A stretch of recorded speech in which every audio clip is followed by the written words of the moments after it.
still be standing and thousands of dead Americans would still be alive. My sisters and brothers, that is treason.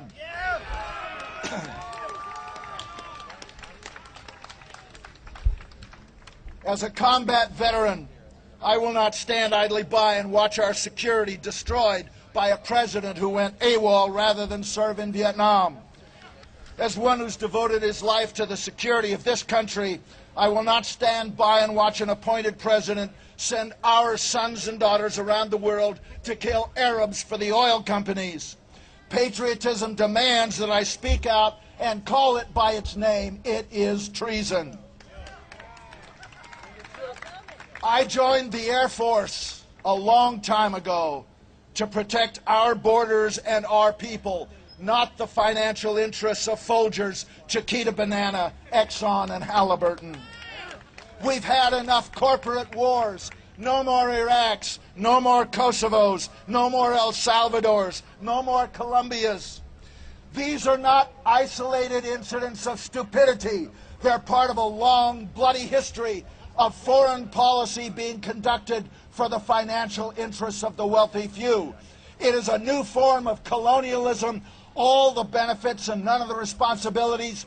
It violates our Constitution, it endangers our people, and it is treason. As a pilot who flew 101 combat missions in Vietnam, I swore to uphold the Constitution of the United States against all enemies, foreign and domestic. And that includes a renegade president. It's time for George W. Bush, Dick Cheney, Donald Rumsfeld, Condoleezza Rice, and the whole oil mafia to be removed from office and indicted for treason.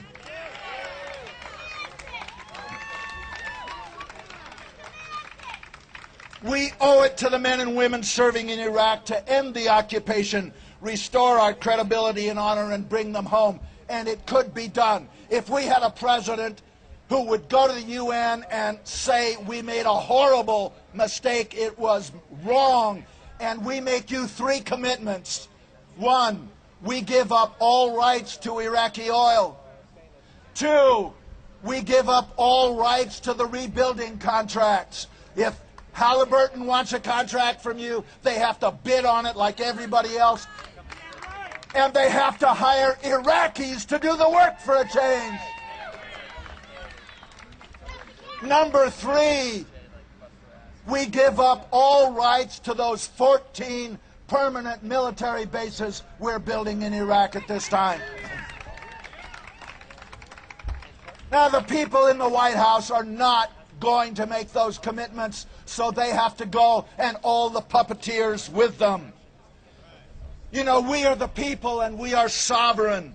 We are the patriots, and the whole world is with us. Everywhere in the country that they have a free press, all over the world, people know the facts, and they are with us, not the people out there, not the deadheads, not the know-nothings, not the chicken hawks. They're with us.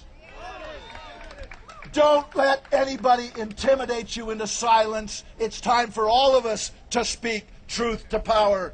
Our sons and daughters are being killed. They're being maimed by the tens of thousands. They're being poisoned by depleted uranium by the hundreds of thousands.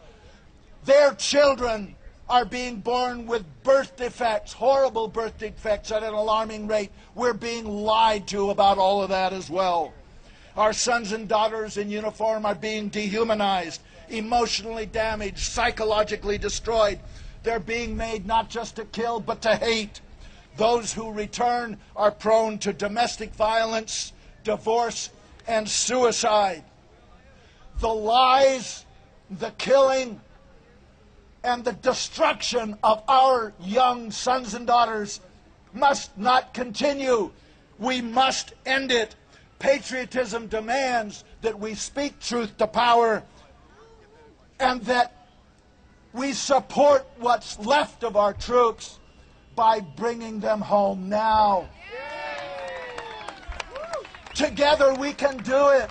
We can get the truth out there to the American people. We're on the verge. We've got half the people with us. We've got to go after the other half. And together, we can take back our country and get the liars the heck out of there. God bless America, and God grant us regime change in Washington, D.C. Thank you very much.